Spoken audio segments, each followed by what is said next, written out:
Hello everyone. It's finally time for the QA video, and I'm really sorry for the delay here. I've been very excited to make this video for like over a week, but real life kept me busy, so I wasn't able to do it until now. So let's get right down to it.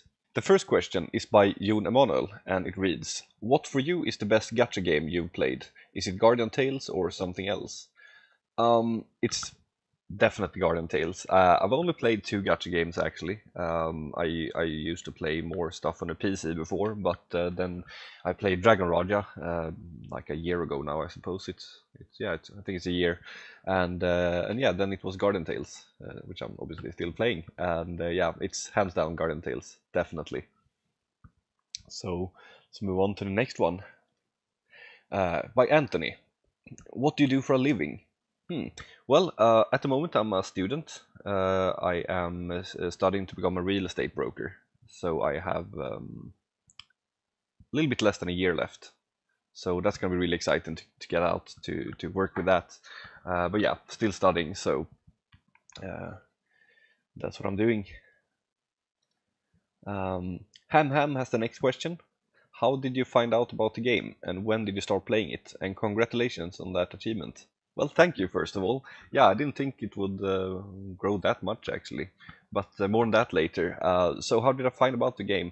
Well, I was just bored randomly, and I went into the Play Store, and I think I saw it on, I think it was highest grossing, and the game was just at the top there, and I think the icon or something looked like interesting, so I just clicked on it, and then I saw the graphics and everything, and it reminded me of the old Zelda games or Pokemon games actually on Game Boy. Like the graphics was kind of similar, so I was like, oh, I'll give it a try. Um, I believe it was August 18th, yeah, last year in 2020. So yeah, that's when I started. Just really random, actually. I really wish I found it out about it earlier, though, because obviously some of you know I'm Swedish, and Sweden was one of the soft launch countries, so I missed like a month there, I think, or maybe even more, where I could have started a little bit earlier. But well, it is what it is. Next question by Steve. What do you want to see in what do you want to see at GT in the future updates? I mean, I want a hero that uses kick attacks. Keep it up, sir. Congrats. Well, thank you again. Thanks a lot for that. And yeah, what do I want to see really? Well, if we just start at the roadmap, they're gonna do the Camazon rework now. I think that's gonna be a really good thing. We obviously just had the world exploration, which I think is good. Although I think it's also like a pretty dangerous move due to how it kind of caters to the paying customers in a way that's not good, because I think they've been pretty damn generous, honestly, like previously. If you look at things like I said, I've been playing Dragon Raja before, right? And the whole price thing, like how much you need to pay to stay on top or whatever, or even to be relevant in any way, and also how much you gain from those things, it's like a whole different world. Like you can't even compare. But like obviously this is not a step in the right direction, so I hope they kind of think of that, because I don't want like the differences to become too big, right? So yeah, I hope they know what they're doing. Then of course, like I said, the Camazon update, they're gonna remove the tickets. I think that's a really good thing, because it's kind of annoying to have to wait for those all the time. So I hope that's gonna be fun. I haven't checked more than that though, because I know there are some like extra buffs or whatever that's gonna be there. So I just hope it's gonna be a lot of fun. Um, so that's a good thing. Um, Now we obviously have less arena as well, which is making me sad. At least I love arena. It's one of my favorite contents in the game. So that we're only gonna have it on like a bi-weekly basis, it's kind of like a bit lame. So that I'm not happy with. But I know it's not for everyone, right? But so we obviously, speaking of arena, I mean, we obviously have the thing where you can like ban character, and there's gonna be like the roadmap stuff basically that they were talking about, where you can ban your opponent characters. So you have to like kind of fiddle with the setups. I don't know how it's actually going to work in practice though, like how it's going to be. Because on paper it sounds pretty good, but I just think it could be a little bit messy. But I'm sure they will pull it off some way. So that I'm definitely excited about. And of course, I want to see more of the story. I think the story, just to answer the question, I got a bit carried away there. Would definitely be the story. Season 2 looked amazing from the teaser, so I'm extremely hyped about that. I just hope they can obviously live up to that. I don't have any doubts though that they can. But yeah, I'm very very hyped for the new season 2. See what they offer there. So I think that's going to be the answer for that. Yes. Oh, right. And there's also one more thing I'd love to see in terms of heroes, like you were talking about someone kicking there. I think a dual wielding character would be pretty cool actually, and expensive sadly, since that would probably mean you need 2 EX weapons. Or maybe there would be even 2 different ones, like, you know, a main hand and an offhand. That could be pretty cool actually if they can implement that.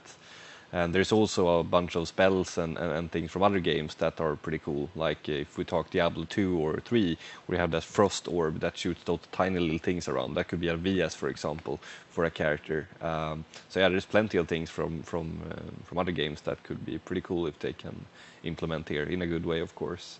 I just got to think of this while I'm editing, so figured I'd add that as well. Anyways, next question. Moving on to Deoxys question here. Congrats on your 3K subs, man. Thank you.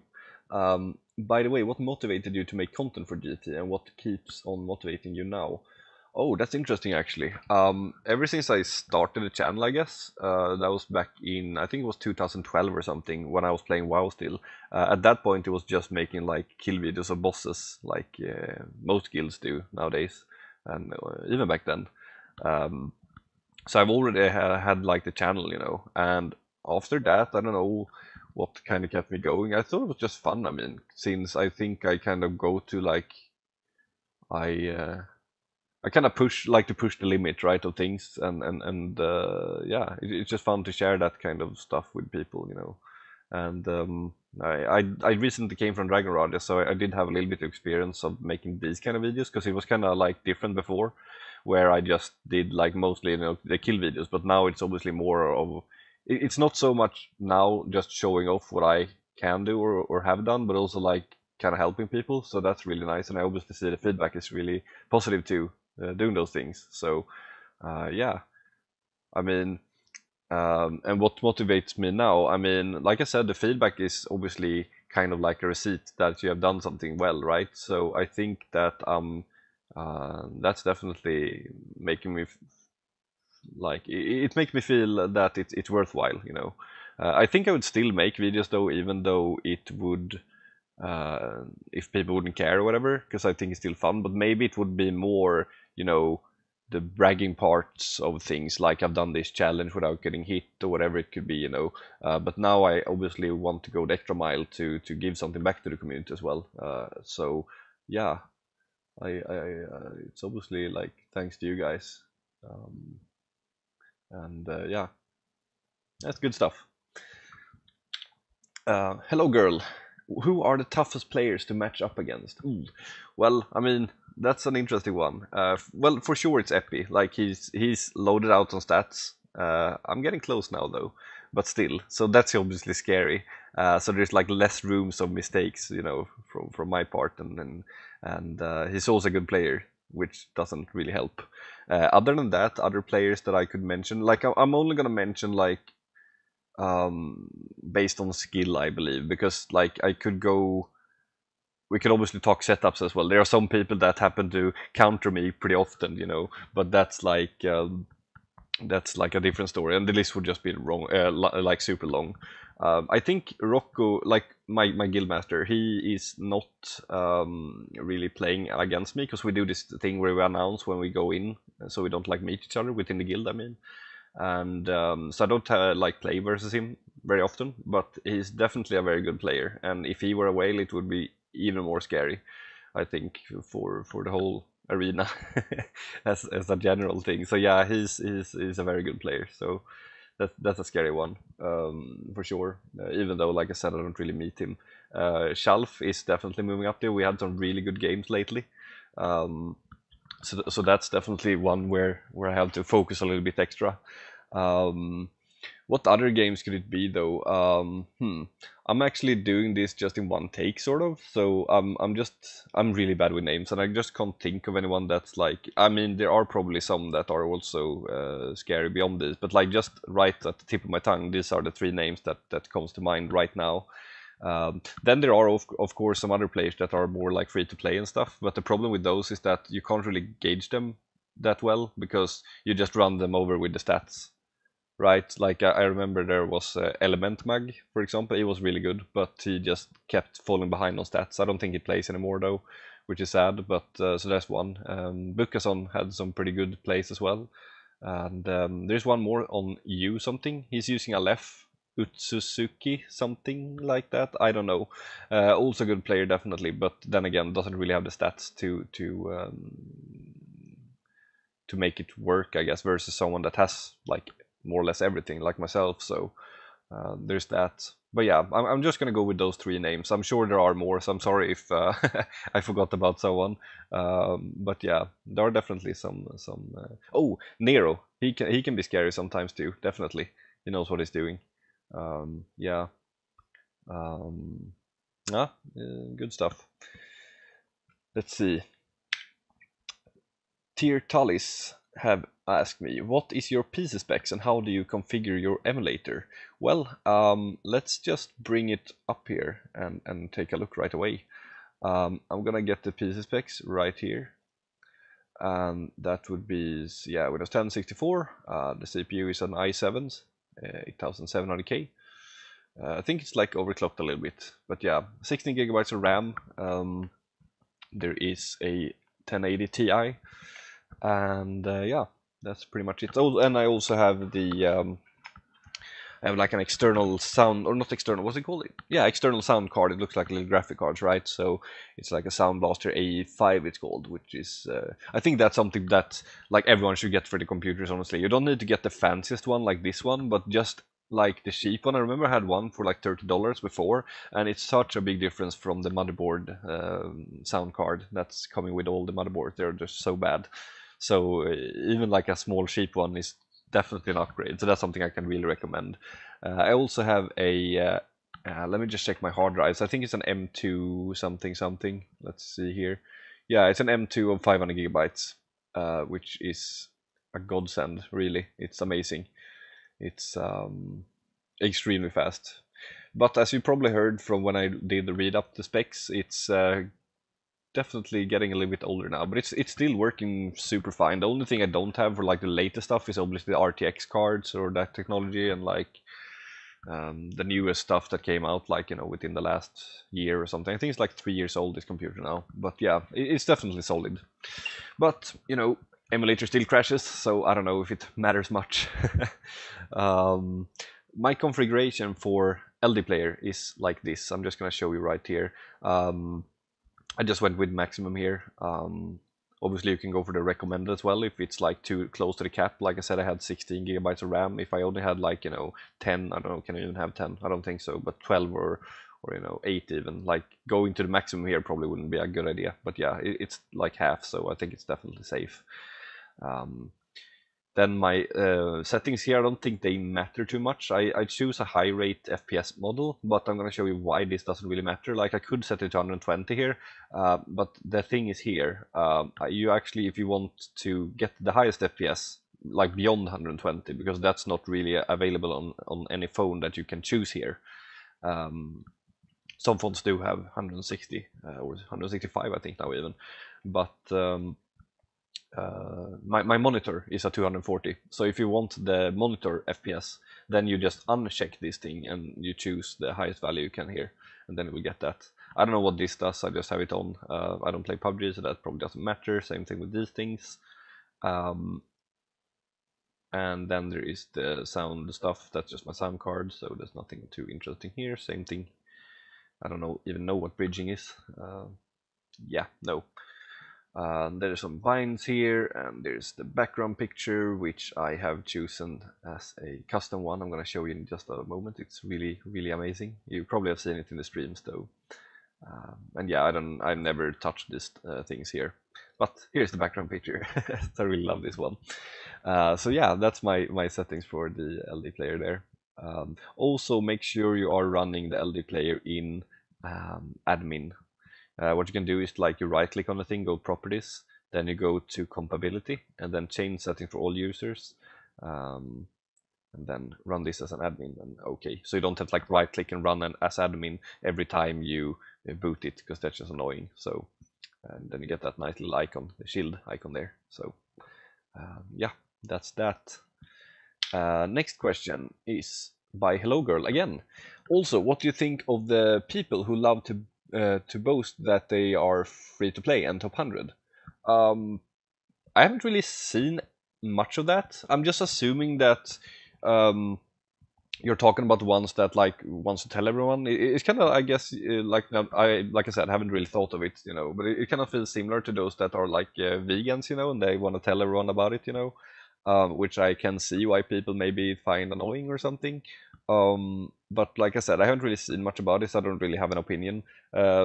Like focusing on what's actually relevant to the question, though, is that the people that are top 100 that are FTP, I guess they're just happy that they're keeping up, with the spenders, But just as I don't go around and tell people how much I spent, I think it kind of goes both ways, And I think that's kind of important, like for the balance of things. So you don't create two different camps, where you have the free to plays versus the spending players, because that doesn't really end up well. Like no matter what kind of economic situations we have in real life or what we like to spend money on, I think we're all here for the same reason. So I guess that's my thought on that matter. But yeah, like I said, I haven't really seen much of that kind of stuff, and I'm really happy actually for that, because like I remember in Dragon Rod there was a lot of those kind of camps were very well defined, and you had a lot of hate going from each of the sides to each other. But in this game, I haven't really gotten that much shit, if any, at all.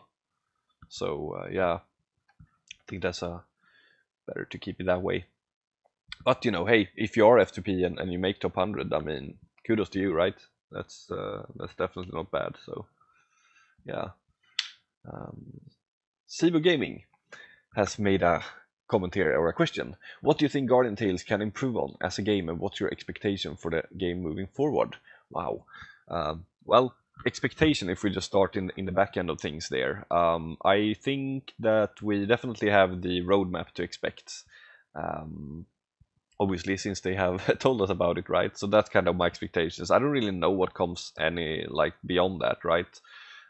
So that's kind of hard to say. I just hope they're gonna make the right choices, honestly, going forward, and that they don't make too many pay-to-win things. Like I don't mind if they make things that cost money, obviously, but I think as long as those things don't matter too much, because for someone who doesn't spend at all on the what's it called, on the world exploration or the Merc Forge, the mats there, just as that was the recent thing, that's kind of deep waters, because for someone who doesn't spend, they will only be able to make the 2 or 3 items every day, depending on if they do the boost or not.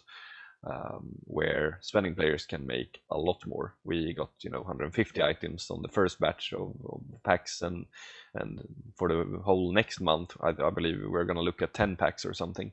So yeah, I think that they have to be careful there, because the problem with the game now is that everyone who plays the game are there, but you're not really gonna attract too many players, I think. And even though you do, those people are not going to be, how do you say, in a respectful way, too relevant to the players that have been playing for a long time, be it free to play or not, because they will just be so far behind. So even if someone comes in, right now, and they have like $1 million in cash, and they just drop that in the game, and they have like whatever 100 million gems that would get, it will still take a while for them to catch up, and obviously even less if they don't spend anything.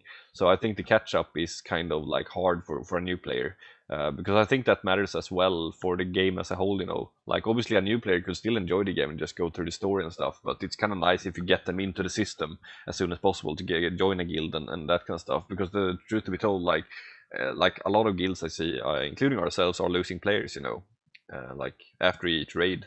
So there's going to be less players than there are players after a while, right? And you see guilds disbanding and all that kind of stuff. So you need to kind of find a way, or the developers rather need to find a way to to be able to fill those empty spots, because we obviously can't do that. We just try to survive. So that's something I hope that they can improve on, for sure. Other than that, if we just look at the game modes as well, Arena I am really happy with. I am aware that there is a bunch of cheating and hacking going on there, which is obviously not good. Not too much at top 100, I think. But I see people type that there's like a lot of bad stuff going on like lower tiers.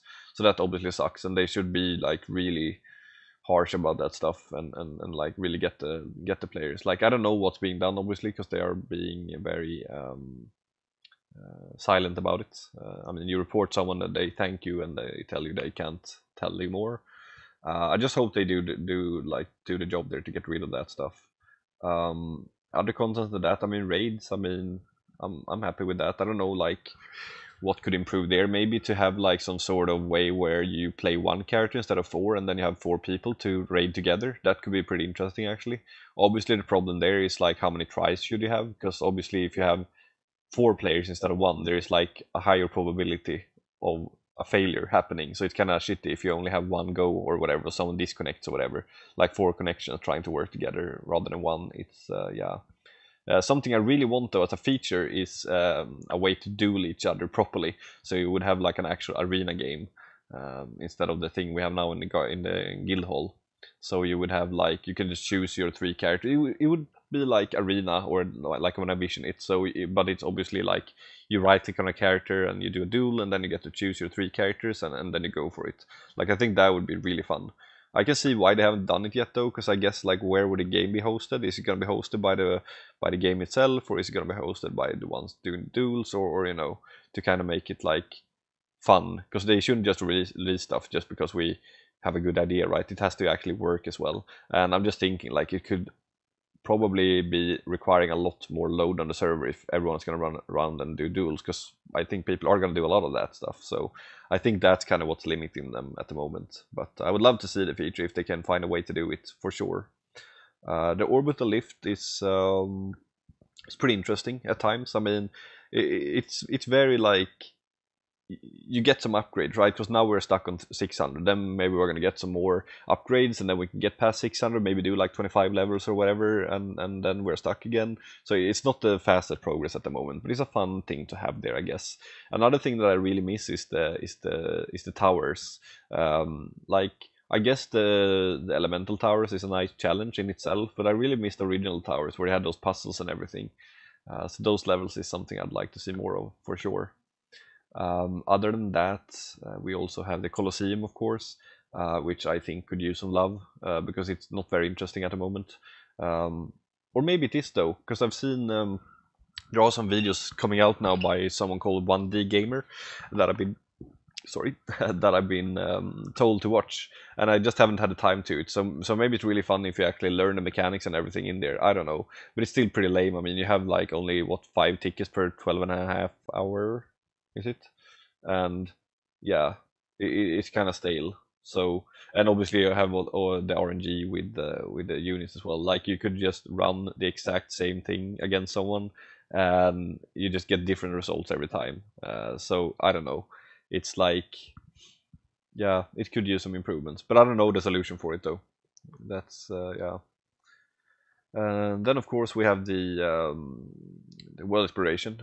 That's another feature, and I really enjoy it. Like, from the point of view where you have the levels and how those are designed is pretty nice. Actually, gives a nice little reminder of the Heroes Might and Magic games. And you will see next update where level 10 and forward is going to be even more so, with the little armies that you can have. And yeah, that's going to be a lot of fun, I think. So the game mode itself is nice. It's just that the whole advantage is maybe a little bit too much. So there's that. But yeah, I hope I answered the question. There was a lot of things that just came to my mind there. So yeah, more co-op content as well, by the way. I think that would be pretty cool in some way. So yeah. Let's see. We have Boris Lowe. What are your opinions on Danish IKEA and Swedish Lego? That's a good one. Well, I think I'll just I won't point out the obvious, that it's the other way around. But yeah, I'm not a fan of IKEA personally. It's not my personal cup of tea. I mean, the concept as a whole is it's genius, right? But it's just that I would maybe go to a different place. Nothing bad about IKEA, but yeah, it's not my first choice. Lego, I love Lego. I really love it. It's I haven't like built anything in a long time, of course, but I just have this like thing where I just like to follow the manual, and just build things together from nothing and then, create something. I'm not very creative as a person though, I think. So I'm not the one that would just get a box of random Lego bricks and just put something together myself. I really want that manual and to have a defined plan. But I did a lot of that when I was a kid, and I still want to get the Millennium Falcon, the full scale, not the full scale, sorry, that would be take years, but the biggest one of those models. I mean, to put together. That's something that would be really cool. But yeah, I like Lego for sure. Let's see here. Hordian has made another one here. Congrats on 3K subs. Thank you very much. What do you think of Guardian Tales when you started playing it, and what's your thoughts on your time for the game? Oh wow. So yeah, when I started playing it, I just got this very nice nostalgic feeling right away when I got in there. It's I mean, obviously coming from both Pokemon and Zelda games, it's like the Canterbury Forest, which is World 1, was a very nice start for the game and kind of set the tone for things. And I was really impressed as well by the mimic of the characters, so like when they're talking. Like the graphics of the game aren't that amazing, obviously. I mean, that's the whole point, right? So it's not like you can only do so much when you want to do expressions and things, and I think they just aced it, considering you kind of feel for the characters. I mean, and obviously things got even more serious as we moved on with the story. So yeah, I think they just did an amazing job there, and obviously I really like the style of the characters, really cute, and like uh, things didn't. It felt like less overwhelming when compared to where I came from, because like I said, I played Dragon Raja before, and it was just stuff everywhere that you could upgrade and do things with, right? And here it's more graspable. Like I remember when I started playing, I opened a book and I just had a look at it, and I just was like, that's not gonna happen. But obviously, it did happen. But yeah, it just didn't seem that overwhelming, And it's like I don't have that much time either, and that's kind of why I figured it's a game that I can actually go for. Um, Time as in, sure, I can still sit down many hours and spend time with the game now, but it's not like I have to play a lot, and even less now with the sweeping, of course, because you have the limitations of the stamina system, right? So you can only do so much.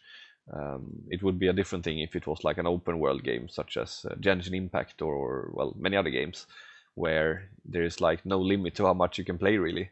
So I think that also helped me decide pretty much that it was something to go for. And well, my time has been amazing in the game. It's like just really nice to see all the new updates and experience things. And it's obviously a different feeling, though, I have to say. It's kind of weird because like there's this one feeling when you started the game and everything was new and fresh and you had no idea about anything really.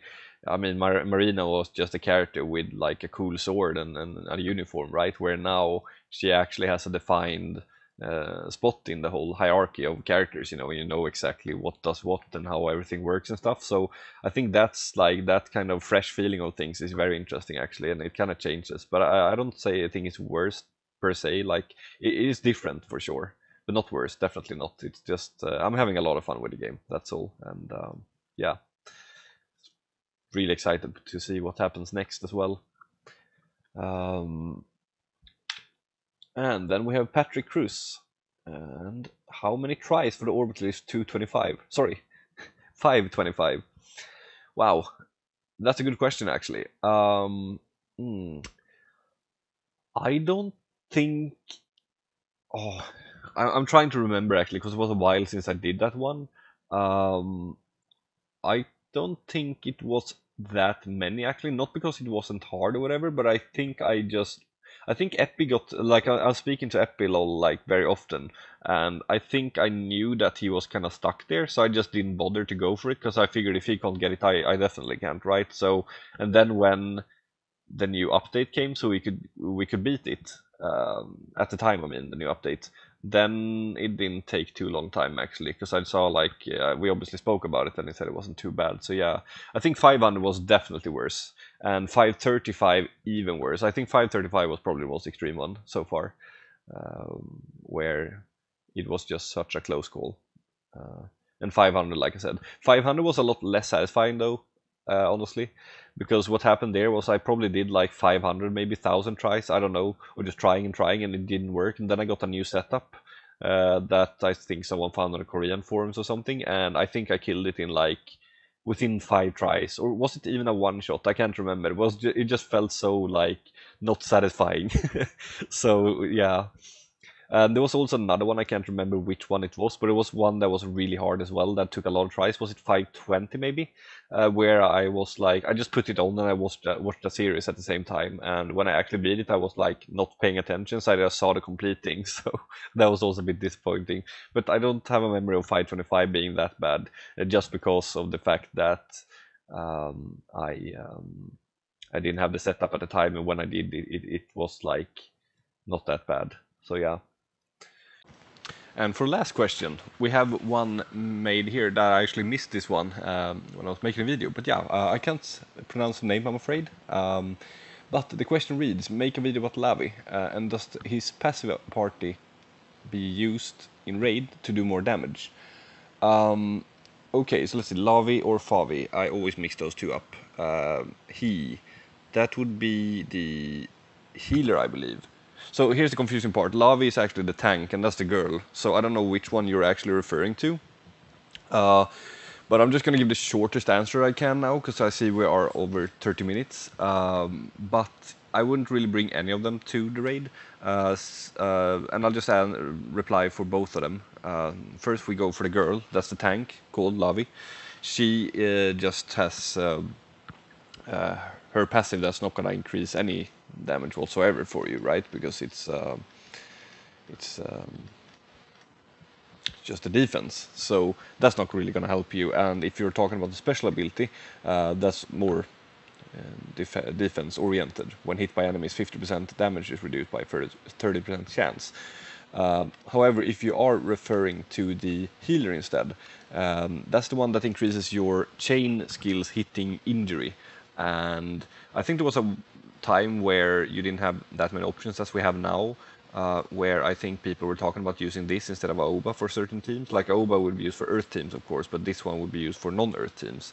But it's not really gonna be like, you don't want to build a team around that just because it happens to have that special ability. I don't think that would be worth it over everything that's available to us right now. I mean, if you don't have anything else and you have that character as a healer and you happen to need a healer, then by all means go for it, if you do also have injury. But probably at most you're going to have 2 chains that actually gives the element injury, so I don't think it's really going to help you a lot. So you are probably better off looking elsewhere. Yeah. Anyways, thanks a lot for all the questions, everyone. It was a lot of fun making this, and like I said, I'm sorry that it took so long, but I'm glad to have made it now.